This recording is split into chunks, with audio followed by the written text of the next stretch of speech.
د سروبي غره په لمنه کې د لمریزې برېښنا 25,500 پانلونه د زړه ډاډ او روښنايي بنسټیزه هیله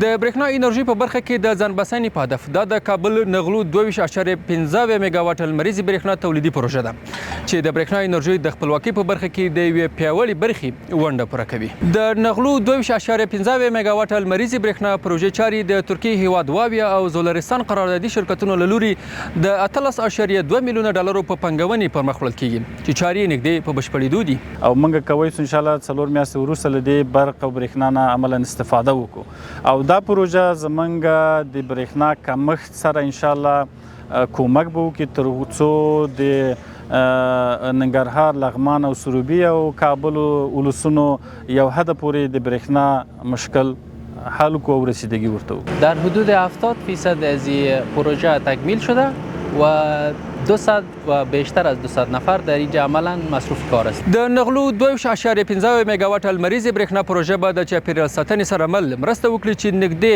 23,000 کورنیو ته برېښنا برابر کړي. صنعتي او اقتصادي پرمختګ ته به لاره هواره کړي او روغتیایي او ښوونیز مرکزونه به له ډاډمنې برېښنا څخه برخمن کړي. یوه پوښتنه ښایي دا وي چې ولې د لمریزې برېښنا تولید د افغانستان برېښنا شرکت ته لومړیتوب لري؟ یگانه راه حل جلوگیری از تغییر اقلیم رفتن به طرف انرژی پاک، انرژی قابل تجدید است و در افغانستان برېښنا شرکت با اهمیت این دیدگاه انرژی قابل تجدید در اولیت کاری خود قرار داده. به این منظور است که ما پروژه سولری را با سکتور خصوصی قرارداد کردیم. د برېښنا انرژي د تامین په هدف د داسې پروژو پلي کول په لنډمهاله کې د پروژې بشپړونې او اوږدمهاله کې د صنعت کرنې ډیجیټلي ودې او پرمختګ او ګڼو نورو برخو کې د کاري فرصتونو رامنځته کېدو ته لاره هواروي. دقیقاً دا پروژه د افغان انجینرانو له طرفه په مخ وړل کېږي او خپل افغان کادرونه افغان انجینران په دې پروژه کې کار کوي. حتی ډیزاین، تطبیق، کنټرول خپل د افغان انجینرانو په واسطه باندې ترسره کیږي. موږ ډیر خوشاله چې په دې پروژه کې کار کوو. پردي هیوادو له مجبوریت نه موږ خلاص یو چې په خپل وطن کې کار کوو.